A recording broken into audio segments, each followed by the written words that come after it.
Condom का इतिहास बहुत पुराना है, हजारों साल पुराना। पहले के जमाने में लोग जानवरों के ब्लैडर और लिनेन जैसे मटेरियल से सुरक्षा के लिए कंडोम बनाते थे। ये शुरुआती कंडोम बीमारियों से बचाव और गर्भ निरोधक के तौर पर इस्तेमाल होते थे। समय के साथ कंडोम बनाने का तरीका और मटेरियल बदलता गया। 16वीं सदी में कंडोम के इतिहास में एक बड़ा बदलाव आया।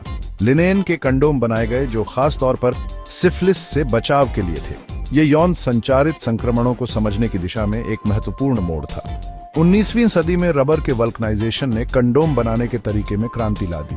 इससे मजबूत और टिकाऊ रबर कंडोम का बड़े पैमाने पर उत्पादन शुरू हुआ। कंडोम परिवार नियोजन और अनचाही गर्भावस्था को रोकने से जुड़ गए। 20वीं सदी में और भी तरक्की हुई। लेटेक्स रबर कंडोम बनाने का मानक मटेरियल बन गया। लेटेक्स लचीला, आरामदायक और सस्ता था। आजकल ज्यादातर कंडोम लेटेक्स से बनते हैं, जो रबर के पेड़ के सैप से मिलता है। लेटेक्स बहुत लचीला होता है और यौन संचारित संक्रमणों STIs को रोकने में कारगर है।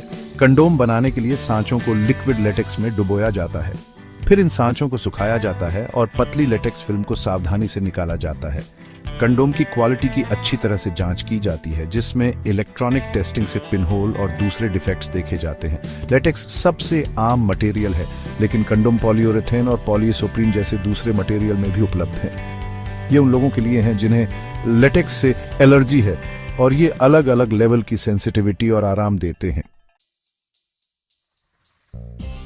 STIs और अनचाही प्रेगनेंसी से बचने के लिए कंडोम का सही इस्तेमाल बहुत जरूरी है। सबसे पहले एक्सपायरी डेट चेक करें और पैकेट सही सलामत है या नहीं ये देखें।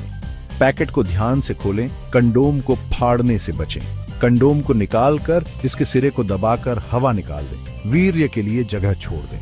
इससे संभोग के दौरान कंडोम फटने से बचता है। कंडोम को खड़े लिंग पर नीचे तक रोल करें। स्खलन के बाद कंडोम के बेस को पकड़कर लिंग को बाहर निकालें ताकि कंडोम फिसल न जाए। इस्तेमाल किए गए कंडोम को टिश्यू पेपर में लपेटकर डस्टबिन में फेंक दें।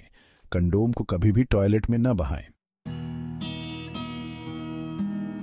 कंडोम ही एकमात्र गर्भ निरोधक है जो अनचाही प्रेगनेंसी और HIV समेत STIs दोनों से सुरक्षा देता है। ये आसानी से मिल जाते हैं, सस्ते होते हैं और छुपाकर रखे जा सकते हैं, इसलिए ये सबके लिए एक अच्छा विकल्प है। STIs के खतरे को कम करके कंडोम व्यक्तिगत और सार्वजनिक स्वास्थ्य में योगदान देते हैं। ये लोगों को अपने यौन स्वास्थ्य के बारे में जिम्मेदारी से फैसले लेने और अपने पार्टनर की सुरक्षा करने का अधिकार देते हैं। कंडोम परिवार नियोजन के लिए एक जरूरी चीज है, जिससे कपल्स तय कर सकते हैं कि उन्हें कब बच्चे चाहिए या नहीं। ये महिलाओं को सशक्त बनाने और प्रजनन अधिकारों को बढ़ावा देने में महत्वपूर्ण भूमिका निभाते हैं। आखिर में कंडोम आधुनिक यौन और प्रजनन स्वास्थ्य का एक आधार है। ये STI से बचाव, परिवार नियोजन के लक्ष्यों का समर्थन और जिम्मेदारीपूर्ण यौन व्यवहार को बढ़ावा देने के लिए महत्वपूर्ण